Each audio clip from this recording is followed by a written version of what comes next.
Generalmente para efectos de clases, de aprender las cosas, a uno se lo pasan separadamente. Pero eso no significa que deja de ser un síntoma. Esta condición, este síntoma y este síndrome puede afectar desde las guaguas. Las mamás nos encanta cuando nuestros hijos están con diarrea. Hasta los adultos y los viejos. Puede ocurrir en la UCI, que es bastante frecuente que haya diarrea como síntomas y como complicaciones de las condiciones médicas. Se puede acompañar otras enfermedades y puede ocurrir en el momento menos oportuno, que cuando uno anda bien. Y estás en un tour y en el bus no hay baño. O te dicen, no se puede ocupar el baño porque hay mucha gente. O te dicen, solo se puede ocupar para hacer del niño.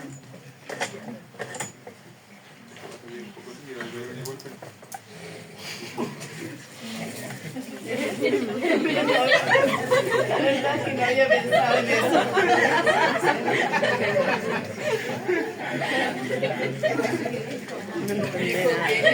Tiene un poco líquido, así que igual cuenta.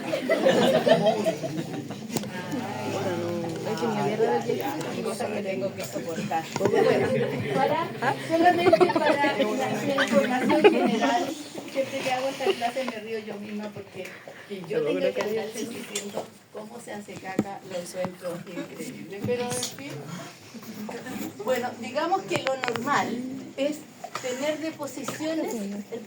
Partamos por el hecho de que en una alimentación, ingreso de alimentos normal, ¿sí?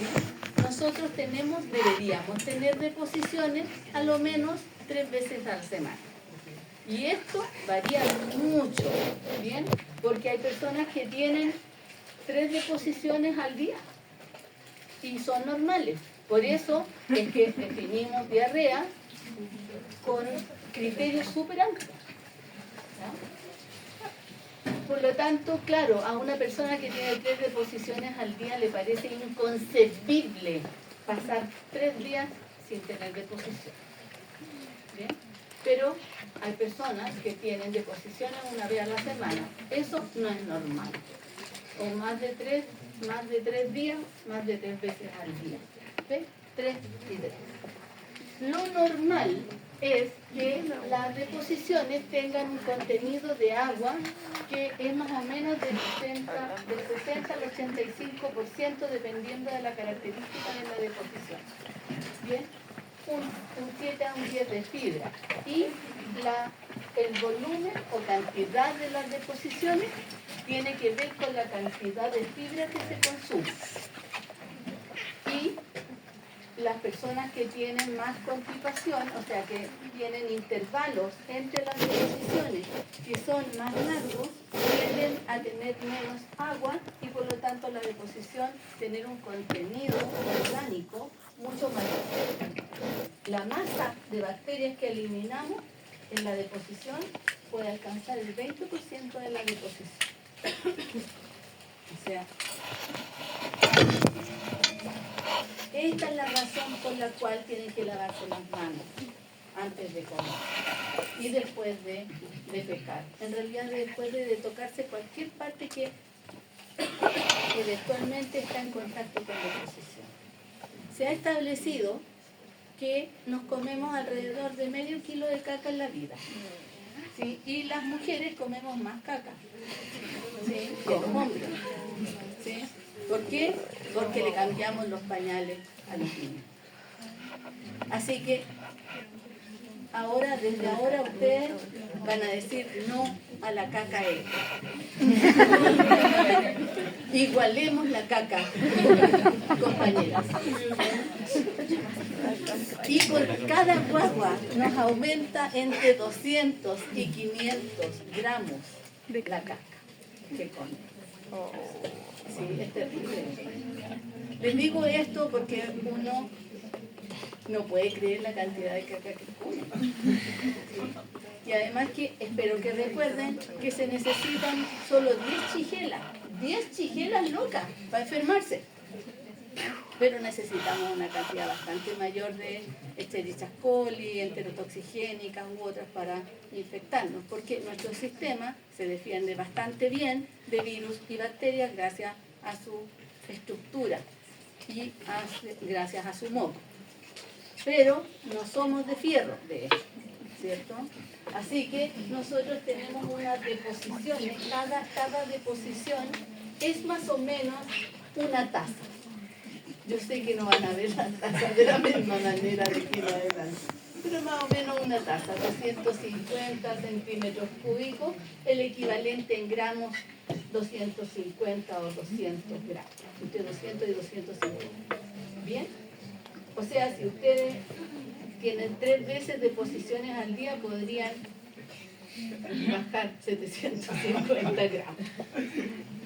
¿Sí? Esta es la razón por la cual es tan importante e icónica aquella vez que Emily iba llegando a la fiesta. El diablo se viste de moda, a la moda, y iba con su traje y la Anne Hathaway le dice que le queda regio el traje y ella le dice, ¡ay, sí, estoy a una diarrea de mi presidente!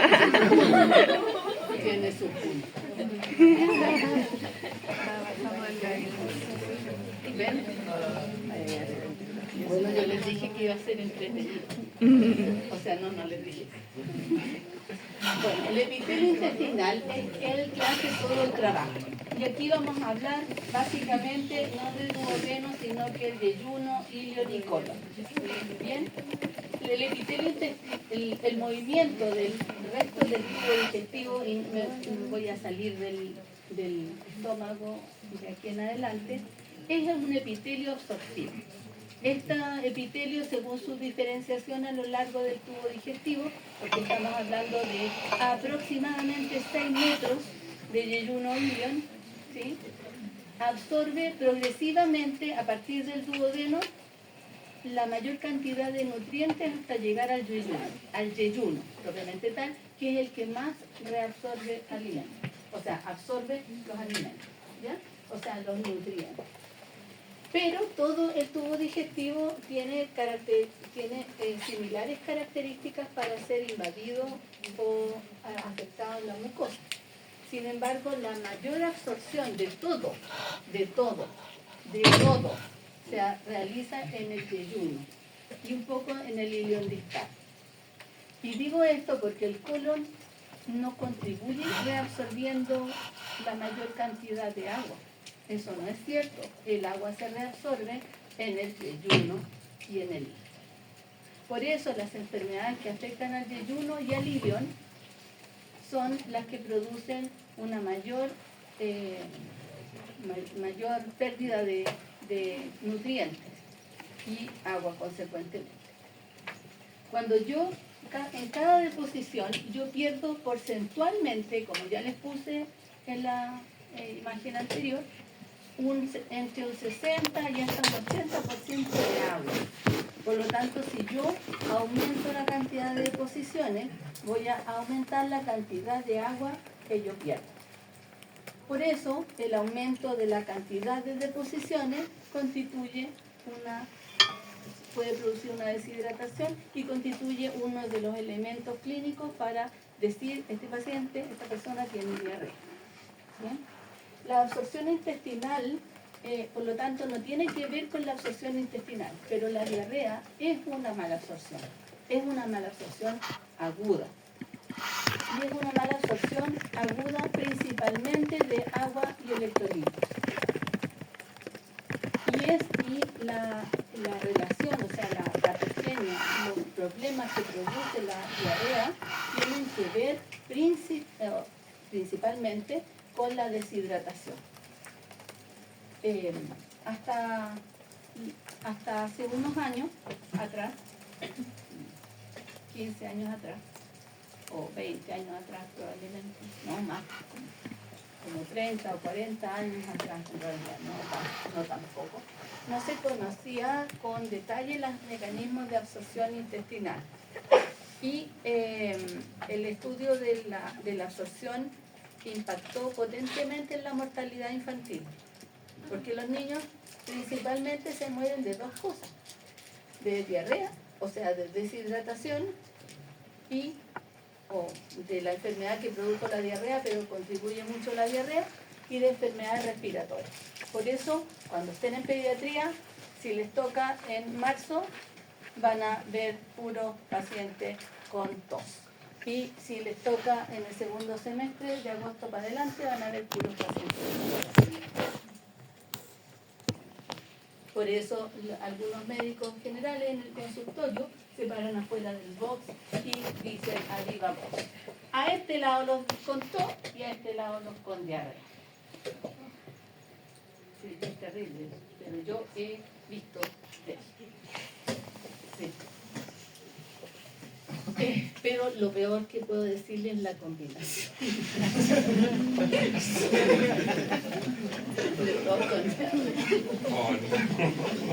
Eso sí que tener mala suerte. Bueno, como ya les decía, la absorción intestinal que se realiza en el tubo digestivo, que es lo que se altera cuando nos producimos, cuando tenemos diarrea, obedece entonces a varios mecanismos. Estos mecanismos son los que producen una alteración tanto en la función del epitelio intestinal, que es absorber nutrientes, absorber agua, pero también secretar metabolitos, agua y algunas otras moléculas. Por lo tanto, cuando se produce una enfermedad que afecta a la barrera secretora y reabsortiva, se produce un desbalance de la cantidad de agua y electrolitos que tiene el contenido que se elimina por las deposiciones. Normalmente nosotros reabsorbemos agua y electrolitos, y me voy a restringir casi al agua y electrolitos para efecto de esta clase. Reabsorbemos agua y electrolitos mediante bombas. Todas estas bombas dependen de ATP, dependen de energía. Así que cualquier enfermedad que afecte la energía de la célula intestinal va a afectar la secreción y reabsorción de moléculas. Una de las más importantes bombas que tenemos, que es un cotransportador, por lo tanto está acoplado a una proteína, a una bomba de sodio-potasio, es el transportador intestinal de sodio-glucosa. SGLT1, que tenemos también en los túbulos contorneados distales. Este SGLT1 reabsorbe agua y glucosa. Normalmente, una molécula de glucosa, una molécula de sodio. ¿Ya? Tiene dos lugares aceptores y lo que hace es darse vuelta a la célula y mete la molécula de glucosa, ¿bien? Y mete la molécula de sodio. No entra agua, pero como la molécula se dio vuelta y entró glucosa y sodio dentro de la célula, en ese milimomento cósmico ocurre un aumento de la osmolaridad dentro de la célula. Y por esta vía se reabsorbe masivamente agua. Estos cotransportadores están en el yeyuno ilion y por eso es que masivamente reabsorbemos agua en este sector. Bien, no hay de estos cotransportadores tan activamente funcionando en el colon, donde el agua se reabsorbe por vía paracelular principalmente. Bien, la mortalidad infantil, como ya les había dicho, que se producía por diarrea, cambió su perfil totalmente cuando se descubrieron las bacterias que producían diarrea y mortalidad. Pero también se descubrió que la deshidratación mataba a las guaguas y entonces las mamás todas aprendieron, porque les enseñamos, que lo más importante era que recuperaran el agua. Pero también se dieron cuenta que cuando las personas le daban agua a las guaguas, no lograban recuperar todo el agua que habían perdido. ¿Por qué? Porque como tenemos masivamente estos cotransportadores de sodio-glucosa, nosotros no vamos a reabsorber el agua si no tenemos sodio y glucosa. ¿Comprende? Entonces, de ahí inventaron las sales de rehidratación oral. ¿Bien? Sodio, glucosa, agua. Quiero decir también que eso no significa que, como decía un destacado influencer en Instagram que provocó una gran polémica y se trataron de estúpidos, tontos y volaron los doctorados y las cuestiones para justificar, porque él dijo que si uno toma agua, esa agua no sirve porque no hidrata. ¿Qué estupidez es esa? El agua, si yo estoy deshidratada, ¿sí? Todo mi tubo digestivo, mis células de la mucosa de absorción intestinal están deshidratadas. ¿Qué le pasó?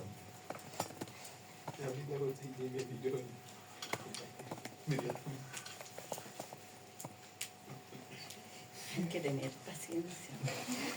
Ya, entonces, está deshidratada. Si estoy deshidratada es porque cada una de las células perdió agua. Si perdió agua, la osmolaridad dentro de la célula está aumentada. Así que una célula hiperosmolar dentro de un medio hipoosmolar, o sea, agua pura, ¿qué va a pasar? Va a entrar el agua. No necesito modificar la osmolaridad para que entre el agua. Pero, por lo tanto, esa es una soberana estupidez. ¿Sí? Si yo me tomo 3 litros de agua y mis células intestinales no tienen más osmolaridad, no las van a absorber y va a pasar de largo.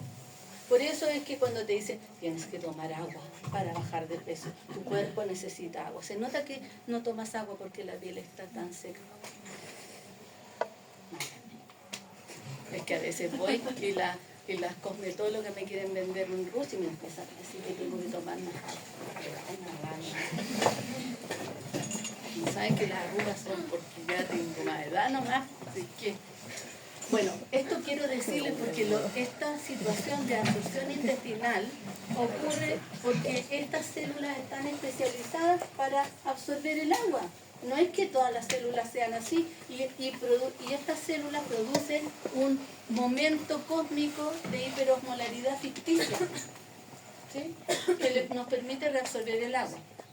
Por lo tanto, igual que si yo tomo agua, voy a reabsorber el agua en la medida que mi cuerpo, voy a decir, lo necesita. Y yo no voy a absorber agua si no tengo diferencia de osmolaridad. Si mi epitelio de absorción intestinal está sano, voy a absorber el agua. Pero obvio que voy a potenciar esa situación, la absorción de agua, si utilizo agua, glucosa y sodio. ¿Bien? Entonces eso con la absorción del agua. Paralelamente a la absorción del agua, nosotros intercambiamos cloro. Este intercambiador de cloro está asociado con la disociación del ácido carbónico. ¿Bien? Y esto lo hacemos para permitir la salida de bicarbonato. ¿Bien? Porque voy a sacar un cloro, tengo una carga negativa y entonces se va a igualar. No me acuerdo. El CTRT, ya, no importa. Ya, esta eliminación de sodio, de cloro, se permite, esta eliminación de bicarbonato se permite gracias a la disociación del ácido carbónico de nuevo. Y esta disociación del ácido carbónico, que es mediada otra vez por la anhidrasa carbónica, ¿sí? La misma que vimos en las otras células, es activada por calcio. Entonces necesito dos cosas en las células intestinales: calcio y ATP, energía. Y aquí está toda la gracia de la vida de la absorción intestinal. Para que la célula pueda secretar y pueda absorber agua, secretar electrolitos y reabsorber agua, necesita calcio y necesita energía, ATP. Todo esto está modulado, vamos a ver algunas cosas después, pero quiero que eso quede claro. Normalmente las células intestinales reabsorben el calcio y lo acumulan dentro de la célula, gracias a que las células intestinales tienen una proteína que se llama calvindina. Esta calvindina se produce en las células intestinales estimulada casi exclusivamente por vitamina D. Casi exclusivamente. Entonces, tenemos un gran reservorio de calcio en las células intestinales. Eso hace que también las guaguas, cuando tienen enfermedades graves de diarrea, tengan hipocalcemias importantes. Bien. Entonces, por eso es que necesitamos calcio y tenemos un depósito ahí para usar activamente. Entonces, eliminamos bicarbonato. Este bicarbonato va a enriquecer el jugo intestinal con una cantidad ingente de bicarbonato que otra vez, si lo pierdo, voy a perder bicarbonato y voy a tener un balance positivo de hidrogeniones en el medio interno. También reabsorbemos sodio. Y este sodio lo reabsorbemos gracias a los hidrogeniones. También todos estos transportadores son dependientes de energía. Reabsorbemos también sodio por otros poros específicos. Hace un rato dijo el calcio activado que activa casi todos estos transportadores. activa los transportadores para el intercambio de moléculas, de sodio, de bicarbonato y de cloro, básicamente, ¿ya? Sodio, bicarbonato, cloro, hidrogeniones, que es lo que intercambiamos principalmente. Y también se reabsorbe, pero también se sale el agua paracelular por diferencia de concentración osmótica. ¿Bien? No entra porque encontró un hoyito como una gotera la cuestión. Había un hoyo y entró. No, esta paracelular también es por diferencia de concentración. Nada se mueve sin cambios de osmolaridad, por lo menos el agua. ¿Sí? También existen receptores sensores de calcio, este es el KCR, y unos transportadores que hay en todo el tubo digestivo, en el epitelio respiratorio, en los canalículos biliares, en el epitelio de las vías biliares, que son estos CFRT. Estos CFRT son unos transportadores específicos de cloro, que están activos y se conocieron a propósito de que las personas que tienen mutación para el CFRT tienen fibrosis quística. ¿Por qué? Porque esta ausencia o modificación del CFRT les produce una incapacidad de producir la concentración normal de electrolitos en la bilis, también en el sudor, también en el jugo pancreático, también en el moco que se produce en los alveolos. Y eso induce fibrosis del canalículo y de los tejidos circundantes. Y por eso estas personas tienen enfermedades pulmonares severas que se asocian a enfermedades pancreáticas severas, se asocian a enfermedades hepáticas severas. ¿Bien? CFRT. Todos estos de los cuales hablamos, estas reabsorciones y secreciones son mediadas por AMP, GMP, AMP cíclico y calcio. Todos derivados de la actividad activa de producción de energía. Bien. De esa manera, con la concentración relativa mayor o menor de estas moléculas a través del tubo de estos transportadores, a través del tubo digestivo, yo voy diferenciando la cantidad de agua y electrolitos y la calidad y cantidad de agua y electrolitos que tiene el contenido intestinal. De esa manera, entonces, a través del intestino delgado, a través de todo el intestino delgado, yo voy a absorber mucho más agua en el inicio del intestino y voy disminuyendo el agua que reabsorbo hacia el final del intestino delgado. ¿Por qué? Porque en la medida que la célula intestinal va intercambiando más agua, va disminuyendo la osmolaridad y va entrando menos agua, porque el agua entra por diferencia de osmolaridad. ¿Bien? Por eso es que hacia el final del tubo digestivo prácticamente no se reabsorbe agua. ¿Bien? Por eso las enfermedades también que afectan al yeyuno ilio producen enormes gastos de agua. Si ven, siempre hay algún paciente con intestino corto hospitalizado. Son personas que por alguna enfermedad le resecaron una parte del intestino, generalmente el intestino de algún sector terminal, y mientras más corto es el pedazo que le dejaron, más agua sale por el tubo. Porque esta absorción no se alcanza a hacer. Y las personas pueden eliminar casi todo el jugo intestinal que producen. Y voy a recordarles que producimos alrededor de 1,5 litros de saliva, alrededor de 1,5 litros de jugo gástrico, alrededor de 1 litro de jugo pancreático y bilis, más o menos 1 litro. ¿Sí? Y alrededor de 5 a 6 litros de jugo intestinal.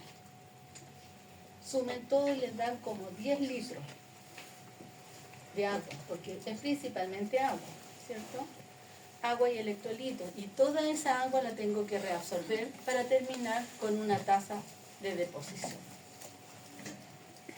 O sea, habitualmente el tránsito intestinal ocurre, dependiendo del contenido del alimento, ocurre entre 8 y 10 horas aproximadamente. ¿Sí? Pero mientras más en contacto está de la mucosa el contenido intestinal, más oportunidades tiene el alimento para exponerse a la superficie de absorción intestinal, porque esto es una oportunidad de que se absorba. Por eso es que si yo no como fibra, y esto en general, si yo no como nada de fibra y lo que yo como es un alimento que está medio digerido, porque a eso se refieren cuando te dicen procesado, si medio digerido, mi tubo digestivo tiene que hacer menos para absorberlo. Y además no hay fibra que impida que la superficie de absorción intestinal se exponga a esta molécula que tengo que absorber. Por lo tanto, la oportunidad que se reabsorba es mucho mayor. ¿Bien?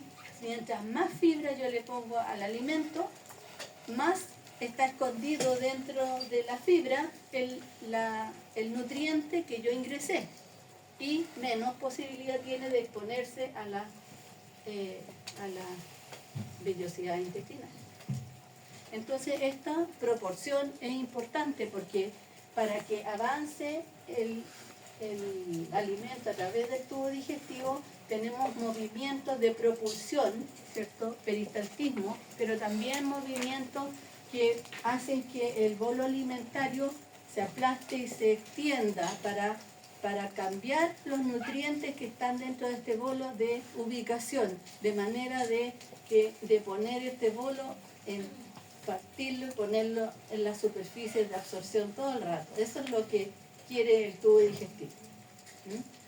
esto también explica por qué si yo aumento el peristaltismo y tengo menos tiempo para que el alimento se exponga a las vellosidades intestinales, menos se va a absorber en general de todo lo que tiene ese alimento.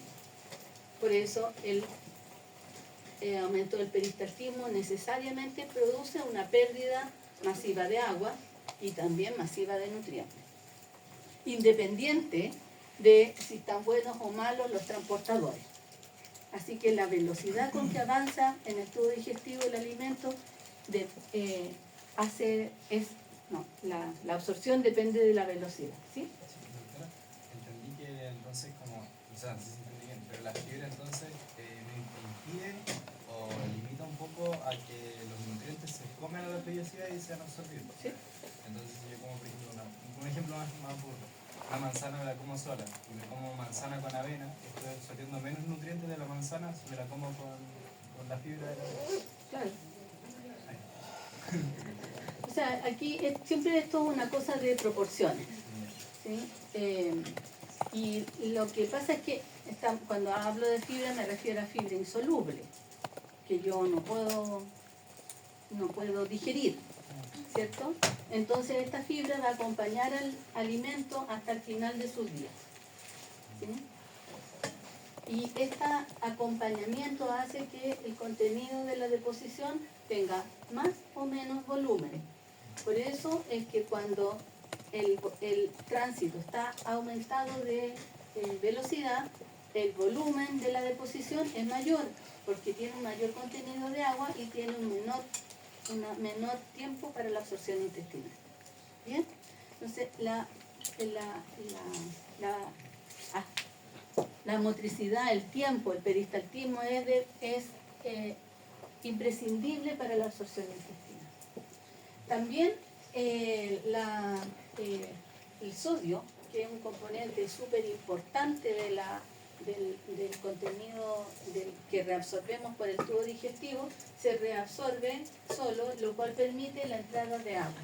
Entonces, a través del tubo digestivo, en los lugares donde yo ya tengo harto sodio, ya reabsorbí harto sodio y empecé a comer y empecé a absorber, y ya cuando llevo una hora que está pasando el alimento en mi tubo digestivo, probablemente ya no se va a reabsorber más porque ya hay osmolaridad suficiente, ¿sí? Entonces eso también, por eso esto explica por qué la osmolaridad de la concentración del alimento determina la absorción de ese alimento, del agua y de los electrolitos, ¿sí? Y también la osmolaridad controla por los quimiorreceptores la motilidad intestinal. Así que si alguna vez comieron harto manjar y tuvieron diarrea, es porque el manjar tiene una alta osmolaridad, ¿sí? Si alguna vez fueron al cine y se compraron un tarro de palomitas, ¿sí?, se lo comieron todo y después tuvieron que decirle a la polola que se vayan a su casa mejor y que nos vemos mañana, ¿sí?, es porque esa cantidad de palomitas tenía tanta fibra que aumentó la cantidad de fibra dentro. Las bacterias que están en el intestino estaban felices comiéndose esa fibra, ¿sí? Se produjeron gases, producimos alrededor de 8 litros de gas en el proceso de absorción intestinal. 8 litros, depende del alimento, y por eso es que se producen sulfitos y sulfatos, y de ahí el olor de las deposiciones. Y esto es por el papel que tienen las bacterias en el intestino. Y este gas, junto con el gas que tragamos cuando hablamos y comemos, ¿sí?, se reabsorbe a través de los tejidos. Llega al plasma, donde se disuelve igual que el oxígeno y termina en el intercambio gaseoso junto con el oxígeno.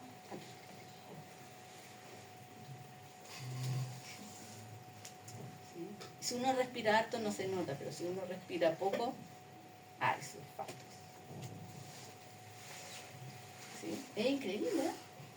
Porque ustedes se habrán preguntado dónde está todo ese gas.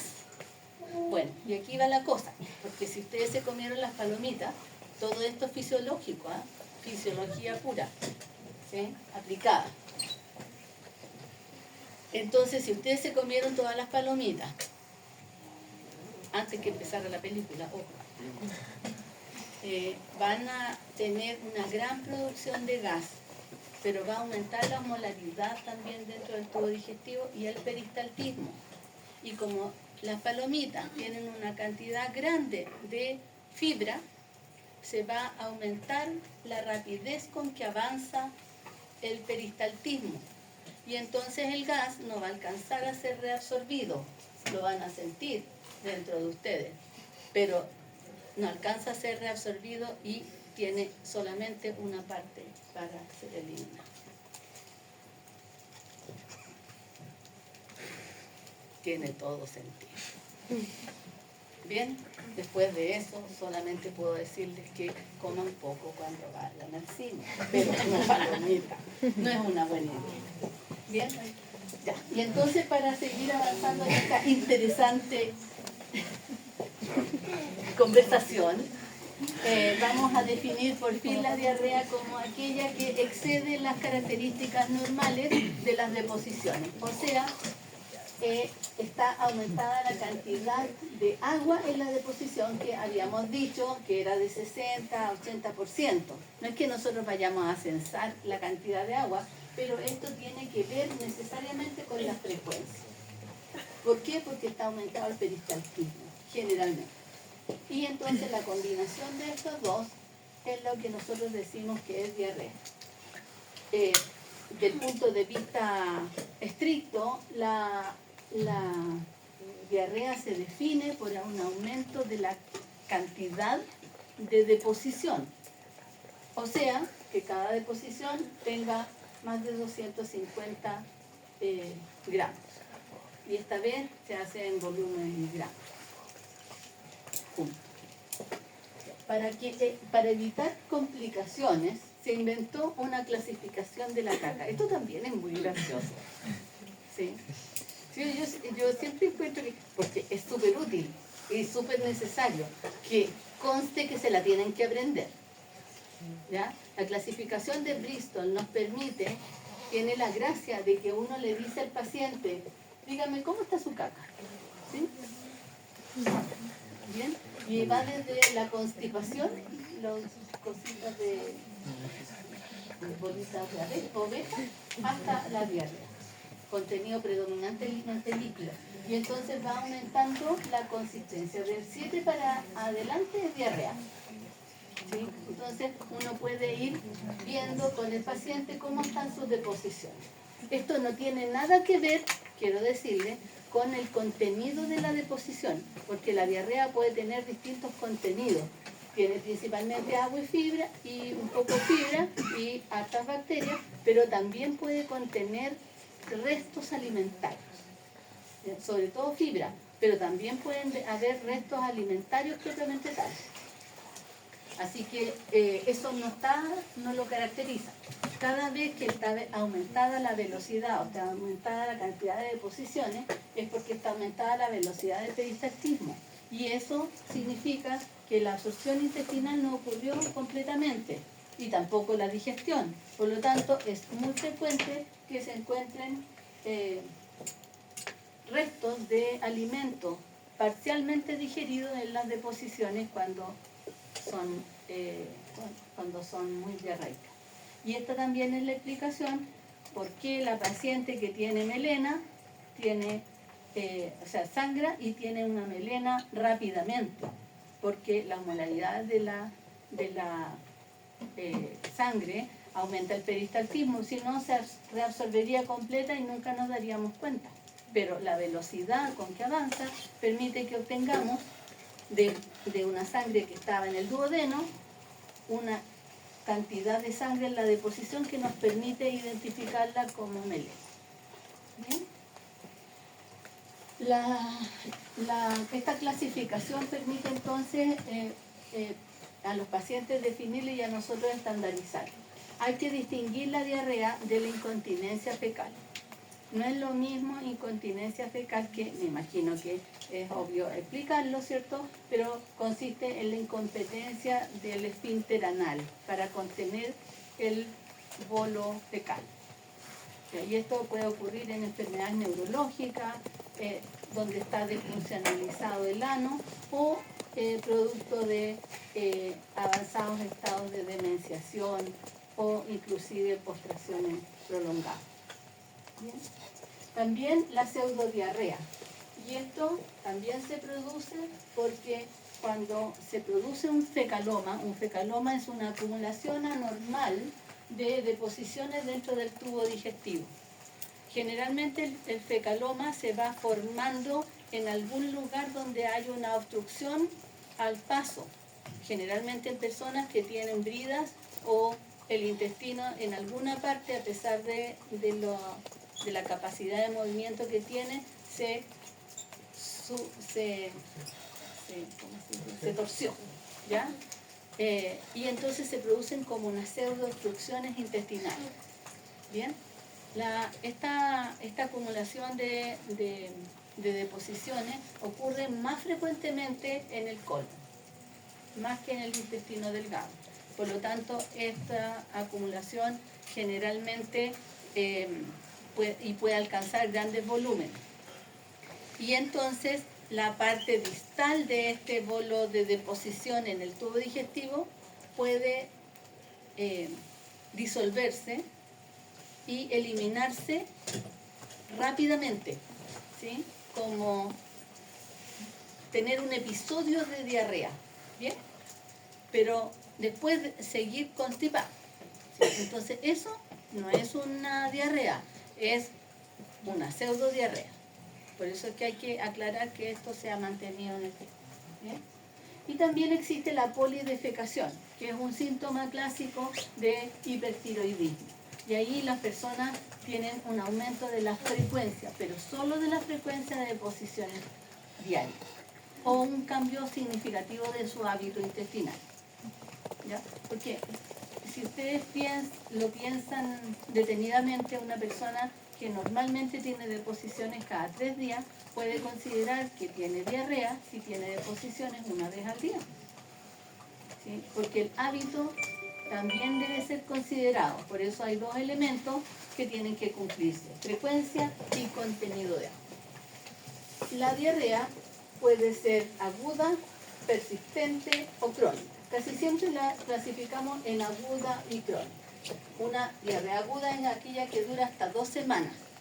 En ese periodo corto de tiempo, la mayoría de los individuos adultos no alcanza a hacer una desnutrición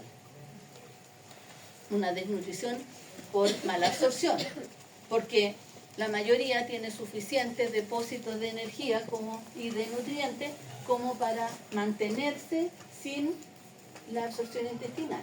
Por lo tanto, las diarreas agudas en general producen deshidratación y trastornos hidroelectrolíticos y trastornos ácido-base. Bien, en cambio, las crónicas son cuando pasan más de 4 semanas, ¿sí? Y tengo diarrea en forma continua, o 8 semanas de manera intermitente.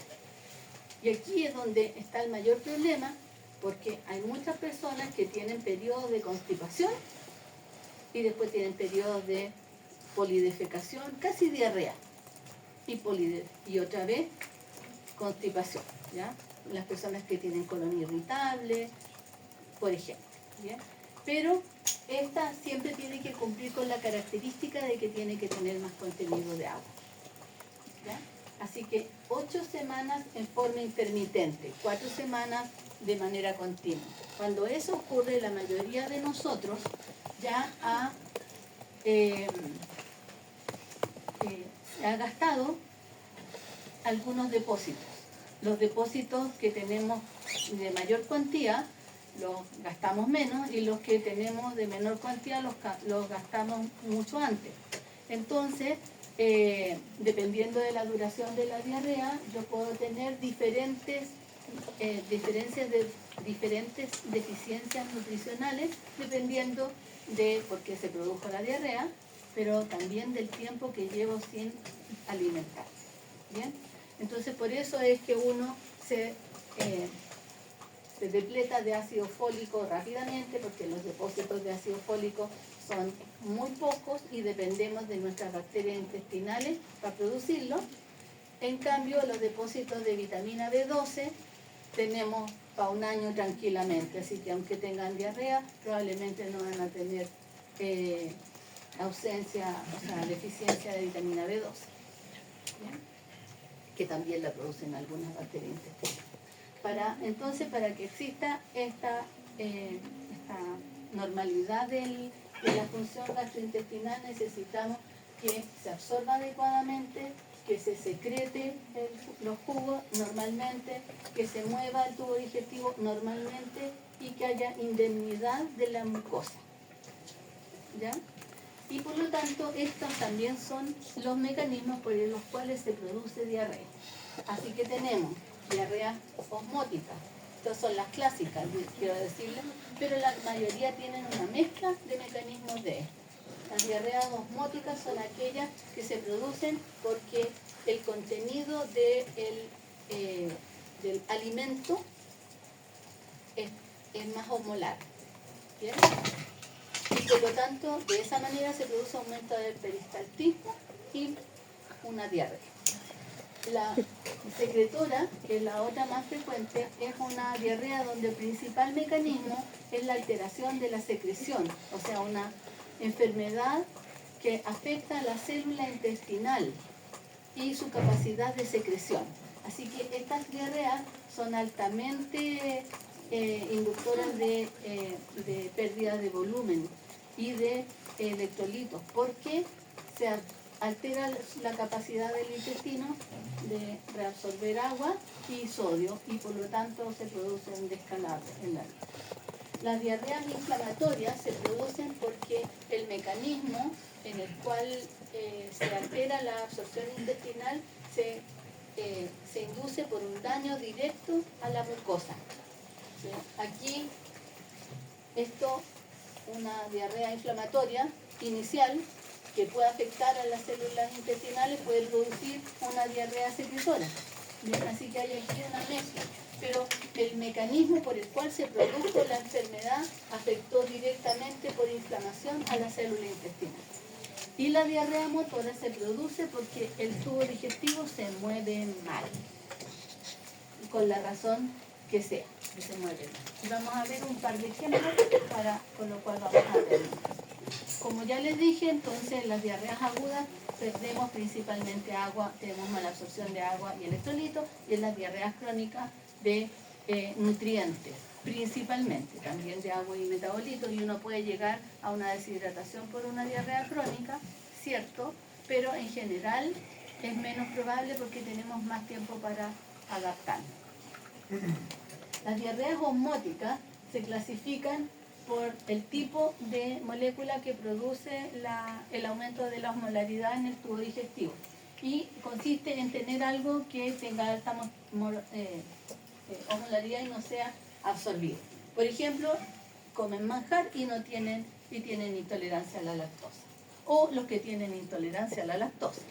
Bien, y aquí la cuestión se produce por ejemplo, por la deficiencia de disacaridasas, como la intolerancia a la lactosa, por retención de cationes, que hay una carga osmótica muy importante en el tubo digestivo, como por ejemplo cuando el estómago se vacía rápidamente sin haber digerido suficiente, se produce el bolo alimentario eliminado desde el estómago, tiene una carga osmótica mucho mayor a la que debería tener si se hubiera digerido normalmente.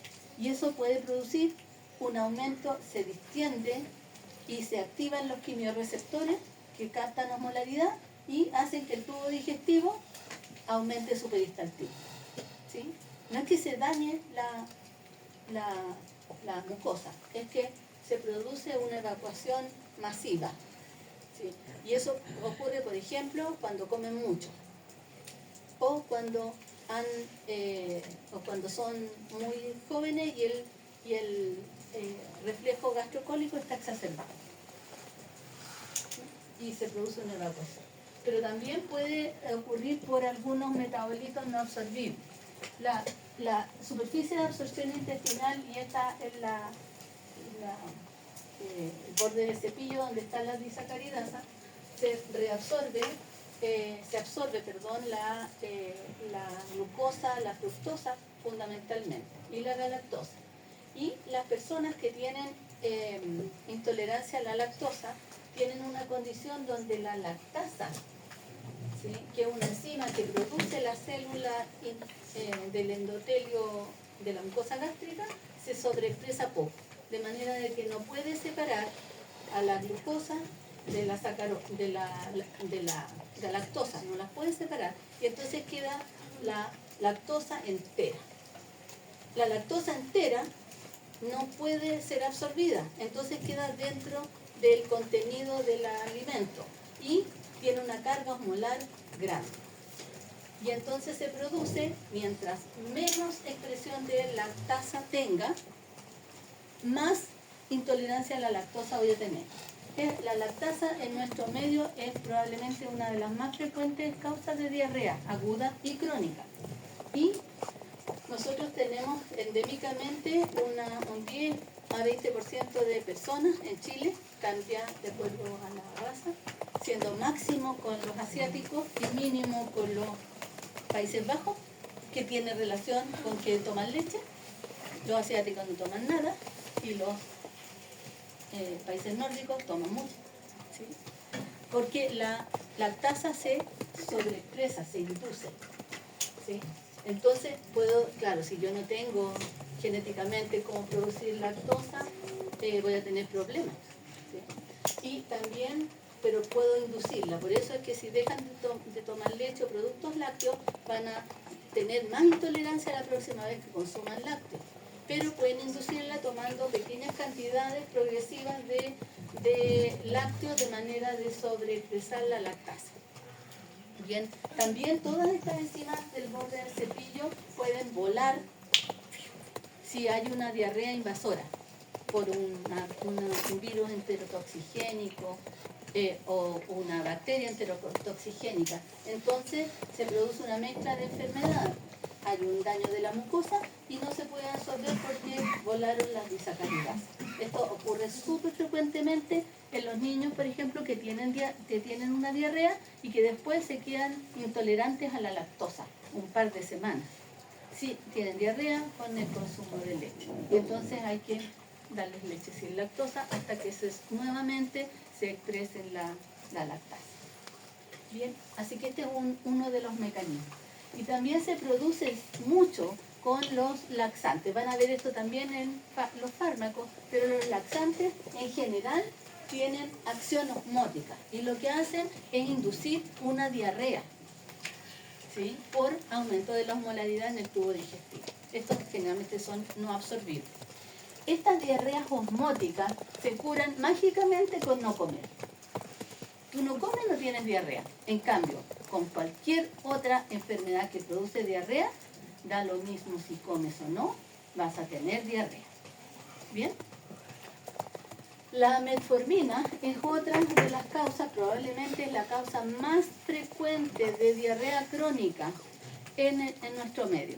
Y la metformina lo que hace, dentro de sus múltiples acciones en el tubo digestivo, es modificar la flora intestinal, pero también actuar sobre las sales biliares y la reabsorción de lípidos. Entonces, inhibe a las sales biliares. Los lípidos no se absorben y aumenta la cantidad de lípidos en el contenido alimentario. Y entonces se produce un aumento de la osmolaridad y se produce una pérdida proporcionalmente mayor de grasas en la deposición, lo que llamamos una esteatorrea. ¿Bien? Esto lo puse por el dumping. El dumping, queríamos contarles, es una reacción violenta de sudoración, náuseas, palpitaciones, una reacción serotoninérgica pura, inducida por varias moléculas, pero principalmente serotonina, por el aumento de la osmolaridad del contenido, en el contenido intestinal. Y entonces la persona que lo sufre come y a la media hora o una hora, depende de lo que comió, pero si comió alimentos altamente osmolares o muchos carbohidratos, lo que va a vaciarse más rápido el estómago y va a tener a la media hora el vaciado hacia el duodeno y se va a producir esta flash de palpitaciones, sudoración y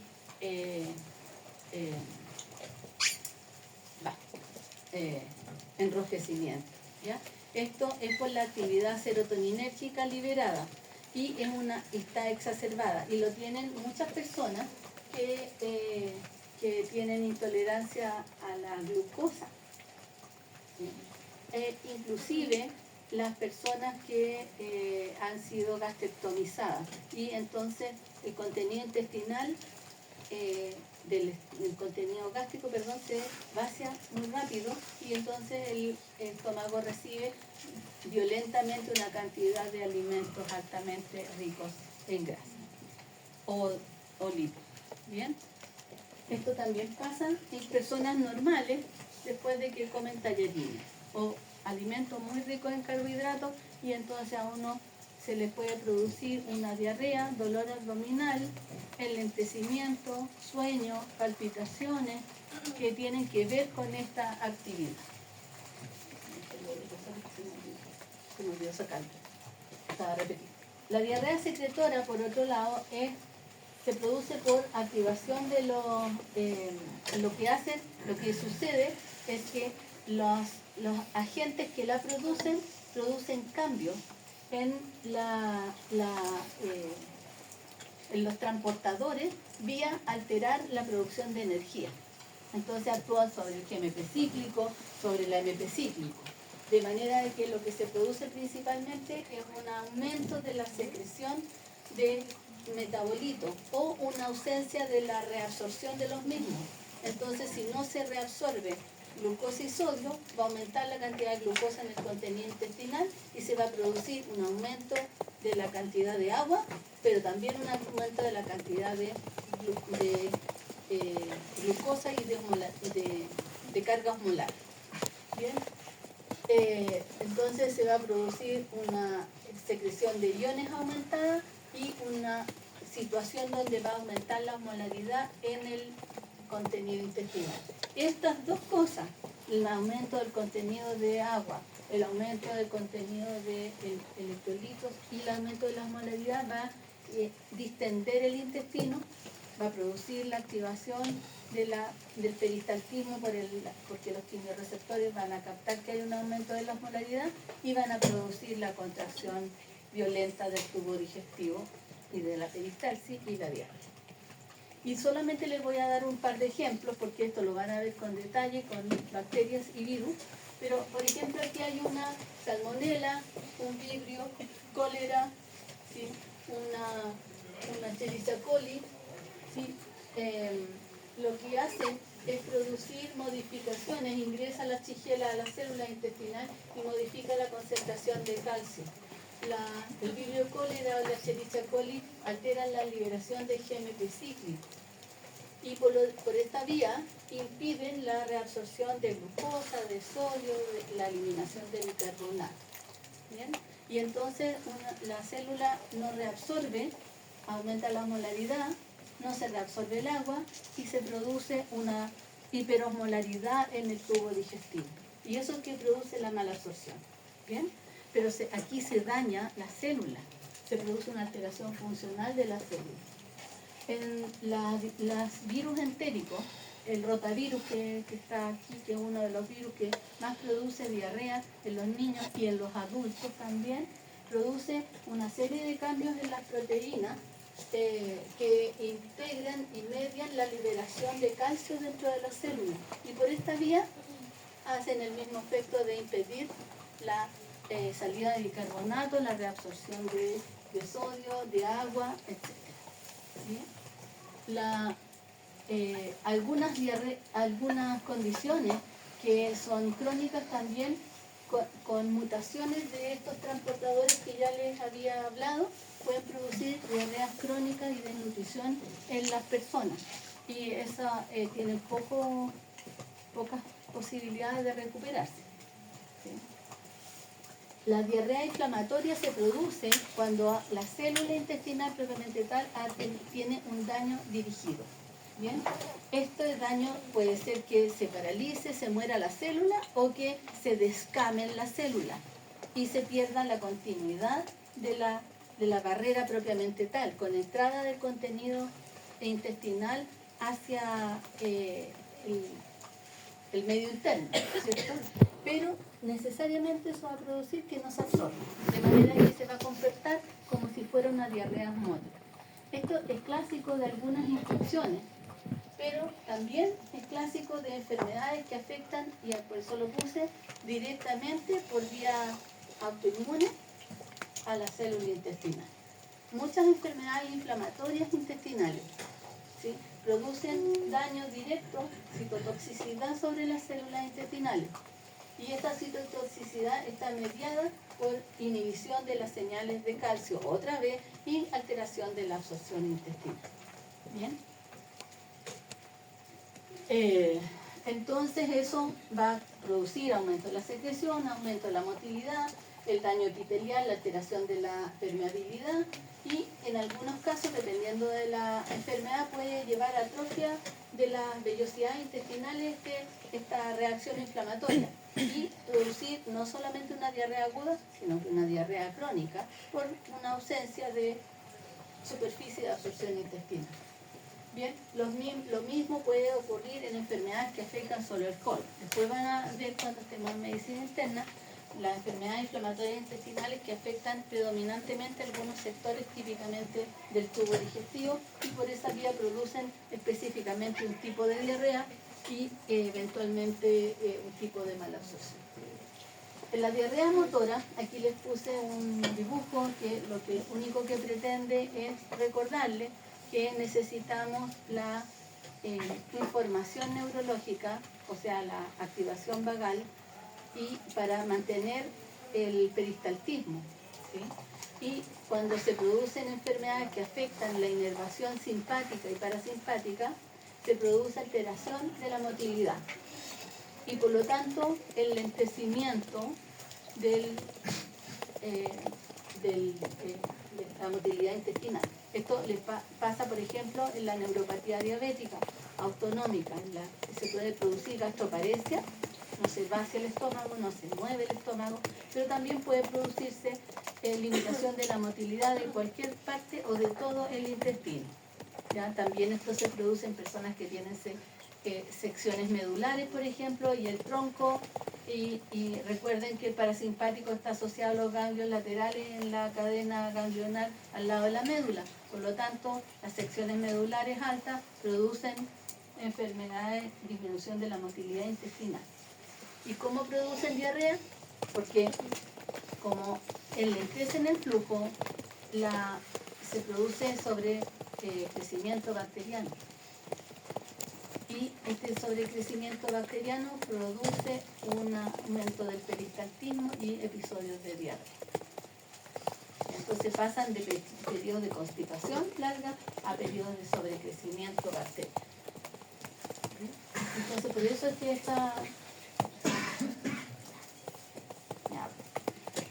así que estas son causas de gastroparesia. También hay farmacológicas, muchos fármacos que usamos para el tratamiento de las enfermedades gastrointestinales lo que hacen es alterar la motilidad, de manera que eso es un insignia. Y finalmente les quería contar nomás, porque esto no sé si lo van a ver en medicina interna, pero está súper de moda el SIBO, ¿sí? Que recuerden que tenemos una flora intestinal natural, normal, en nuestro tubo digestivo. Que cada vez más estamos hablando de flora intestinal y enfermedades crónicas no transmisibles y que la alteración de la flora podría ser o contribuir de manera importante a la patogenia de estas enfermedades. Pero puntualmente en las enfermedades que afectan al tubo digestivo quiero recordarles que estas bacterias que son simbióticas con nosotros, son las que producen vitamina K. son las que producen ácido fólico. Nosotros no lo producimos. ¿Sí? Y hacen una cosa que es muy importante, y es que ocupan mediante las proteínas de expresión locus en el tubo digestivo, impidiendo que otras bacterias que sean nocivas para nosotros ocupen estos locus. Y este equilibrio de bacterias que tenemos en el tubo digestivo puede afectarse cuando nosotros tomamos antibióticos, o también se afectan con cosas de la vida diaria como el cambio de la alimentación. ¿Sí? Y el cambio de la alimentación supone para las bacterias también un cambio del hábitat y por lo tanto una modificación. Hola, Yossi. Hola. Estoy terminando. Entonces, para recordarles, tenemos en el estómago, en el estómago también, ¿cierto? En el intestino tenemos principalmente lactobacilos, enterococos, algunos aerobios y anaerobios gram negativos y facultativos. Tenemos enterobacterias en el tubo, que son de las que más tenemos. También hay bacterias de las anteriores en transición y aerobios y enterobacterias en el tubo digestivo. Hay múltiples cosas que pueden afectar esta flora, ¿bien? Que se las puse aquí. Pero básicamente y lo más importante es la mantención de una dieta saludable y estable y el bajo consumo de antibióticos, porque eso sí afectan selectivamente la proporción de bacterias y la normal motilidad del tubo digestivo. O sea, cada vez que tenemos deposiciones eliminamos una cantidad ingente de bacterias, de las que ya vimos. Si nosotros disminuimos el peristaltismo o lo aumentamos, el ambiente de la bacteria va a cambiar. Y eso va a producir sobrecrecimiento de algunas que están más adaptadas al otro estado, ¿sí? Y van a sobrecrecer. Y por eso es que existe esto que se llama síndrome de sobrecrecimiento bacteriano, que hay factores que lo favorecen y factores que lo protegen, y que lo desfavorecen, y que es una conversación permanente que la flora intestinal vaya a participar en los procesos que antes creíamos que estaban involucradas nomás en vivir ahí y comer lo que les llegara. ¿Sí?